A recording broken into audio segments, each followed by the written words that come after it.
What's going on, everyone? Today I've got the Midwest Tech Bridge team, which has Miss Ann Fields, Miss Julie Schaff, and Miss Julie Griffith, who is audio only, but she's still here in spirit. How are y'all doing, ladies? Great. How are you? A good day in the Midwest. Ooh, there you go. I am doing awesome. It's about a balmy 31 degrees outside, but I've got a nice view, so that's what matters. Put your snuggle duds on. Exactly. So, Ann, you're the director of the Midwest Tech Bridge. I'll kind of start with you. Who are you, and what do you do out there at Crane? So I am an Army veteran. I'm originally from the Midwest. Did some 10 years in the Army. Came back. Have been working with Crane for about 12 years now, and have been in the director position for about a year now. I think last time we spoke, I was a little bit wet behind the ears, so hopefully have some better answers this time. But we have built a heck of a team. Julie Schaff and Julie Griffith with IN3 have been hugely impactful in making the Tech Bridge successful this year. So I'm excited to talk to you about it today. Fantastic. That's exciting. And Julie Schaff, what is your role and who are you? Hi, thanks. So I am Julie Schaff. I'm the Midwest Tech Bridge Deputy Director. I'm also the Transfer Agreement Administrator at NSWC Crane. I've been supporting the Department of Defense for about 13 years now and have served in several different roles, such as a task lead. I've worked out of the program office at the Navy Yard for a little over a year, and really enjoy working with this team and supporting the DoD. Fantastic. That's awesome. And Julie Griffith, your audio, we can't see you, but we can hear you. Tell us who you are and your involvement with the Midwest Tech Bridge. Okay, thanks for the opportunity to join this morning.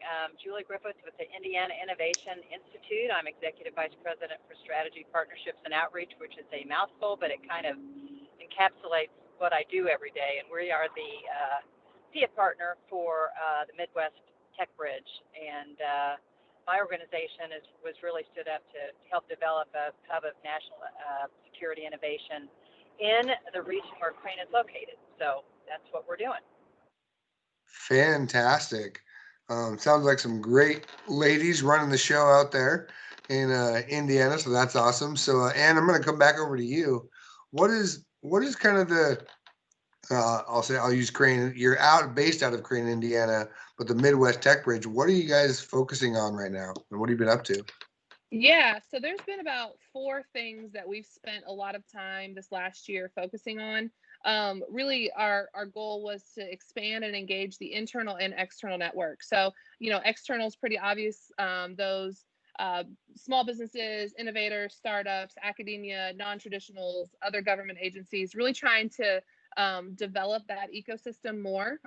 We actually, whenever I came back from the first offsite I did with Naval X, I had a conversation with Dr. Seidel about, hey, sir, like, what do you want us to do with this tech bridge? And he said, hey, Crane's already doing a great job with some of this stuff.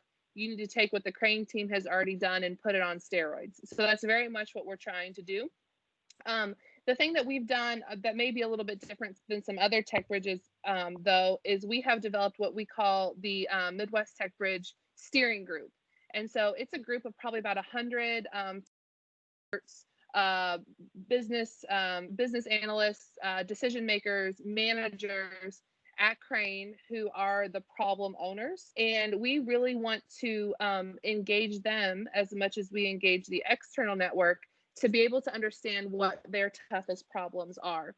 So we have or are setting up quarterly meetings with the steering group to try to pull them in, have them understand the capabilities of the tech bridge, and have them share their problems with us so we can do what we call run it through the innovation pipeline that Naval X has.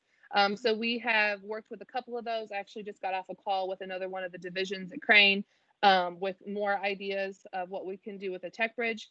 So we have found that engaging that internal team is super valuable for us to be able to go out and do the most impactful thing for Crane and the Southern Indiana and the Midwest at large.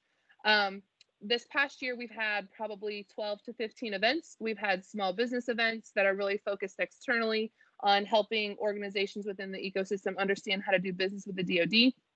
We've had innovation challenges. We have 2 concurrent prize challenges running right now. One for a lithium ion battery containment storage solution, and one for artificial intelligence for small unit maneuver. We have done multiple technology demonstrations, so that external ecosystem presenting to our internal Crane steering group. So we're really proud of the number of events that we've been able to host, and we're really proud of the number of connections that we've been able to make. Julie Griffith might be able to speak a little bit more to that, but I know that the network that the Indiana Innovation Institute and the Midwest Tech Bridge has been able to develop is well over 1,000 connections since inception. The other thing that we're working on that we're really excited to bring forward here in the coming months post global pandemic is a collaboration space. It's called the Cyber Physical Systems collaboration space, and it's housed at Westgate in Crane, Indiana, and it's housed with the Indiana Innovation Institute. So we've been busy. We're really hoping to see a lot more tangible outcomes this next year where we are solving warfighter problems. So really excited to have this team in place, and I think year 2 is going to be awesome for the Midwest Tech Bridge. You may be muted, Matt. Ooh, rookie mistake, man. Come on. Of course. So Julie Griffith, she mentioned you may be able to talk to some of the partnerships and network that you've created. Do you mind speaking to that at all? I'd love to, and Ann did a tremendous job of talking about, what's transpired over a really busy year. I think Ann and I had one event in early March, and she didn't come on until, February 22nd, if I remember, Ann. Yep. And we had one event in March as a kickoff to our Midwest Tech Bridge, and then COVID hit. And so we had a years-long calendar that we developed, and we're like, So obviously it became virtual. But, what's been interesting about it, and,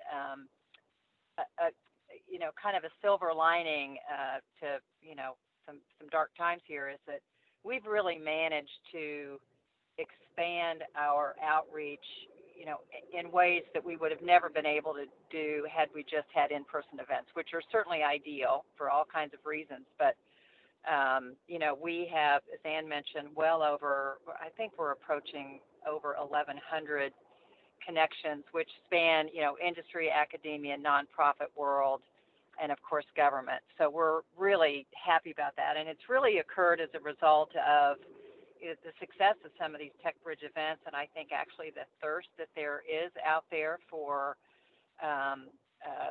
both seeking and finding solutions. And so Tech Bridge has helped really do that, which was the real goal. The other thing I would say beyond that is, in addition to the events that Ann has talked about, we've had a hackathon that cut across 6 different states, 150 students. We did a Midwest Defense Innovation Summit, the inaugural Midwest Defense Innovation Summit, and we saw people from across the U.S., the U.K., New Zealand to participate. We had folks from DoD. I mean, really high level leaders from DoD, AFRL, ARL. Academic institutions, innovators, entrepreneurs. We had 175 or 180, I think, participate virtually, and we're planning for 2021. And I think, frankly, one of the reasons we had such high-level speakers and broad participation kind of across the globe is because it was a virtual event. So we're going to be working to make those events, bigger and better next year, expand our footprint beyond Indiana to include the broader Midwest. And as Ann spoke to, I think really think about real impact. We've had great connections, but now we've got to lead them to the promised land, right, in terms of what opportunities might really present themselves to these companies and academic institutions and nonprofits to really connect to improve the technology that gets in the hands of the warfighter. That's great to hear. I want to go back to Oh, Julie one more Schaff. thing, Matt, if I may, I think Go another ahead. thing we've done that's maybe a little bit interesting and different is that we've begun to reach out to some of the other tech bridges to see what things we might do together, and that might complement one another. So I think and there's certainly interest in doing that. I think not only on our part, but perhaps on the part of others where it makes some sense. Fantastic. That's great to hear. Julie Schaff, we're going to turn to. For those that may not be as aware, we talked to what the Midwest Tech Bridge is and what you guys are focusing on. That sounds amazing. What is Crane for and Naval Surface Warfare Center Crane for those that aren't as familiar? Oh goodness, that's a huge question. No, And easy. Crane is an amazing place to work. We have 3 technical codes. Capabilities that we have are just top level. I can't really speak a whole lot to the technical side, but You're great. Crane is, huh? You're doing great.